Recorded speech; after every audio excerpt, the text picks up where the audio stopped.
রহমতুল্লাহ। প্রিয় দর্শক, কেমন আছেন? আশা করি ভালো আছেন। প্রিয় দর্শক, বনানী থেকে নাবানা গ্রুপের ভাইস চেয়ারম্যান সাজিদুল ইসলামকে গ্রেপ্তার করা হয়েছে।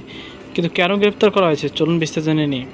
প্রিয় দর্শক, শ্রম আইন লঙ্ঘনের মামলায় নাবানা গ্রুপের ভাইস চেয়ারম্যান সাজিদুল ইসলাম শুভ্রকে বনানী থেকে গ্রেপ্তার করেছে পুলিশ।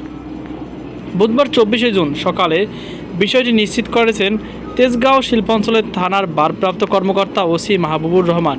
তিনি জানান, তেজগাঁও শিল্পাঞ্চলের থানায় মামলার তার বিরুদ্ধে ওয়ারেন্ট ছিল।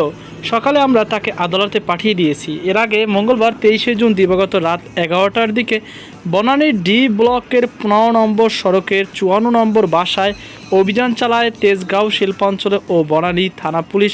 শুরুতে ভবন প্রবেশে কয়েক দফায় বাধার মুখে পড়েন আইন শৃঙ্খলা বাহিনী। পুলিশের অভিযোগ, ভবনের নিরাপত্তা কর্মীরা পুলিশকে সহযোগিতা করেনি এবং সেখানে অবস্থানরত চালক ও দেহরক্ষীরা উচ্ছৃঙ্খল আচরণ করেন।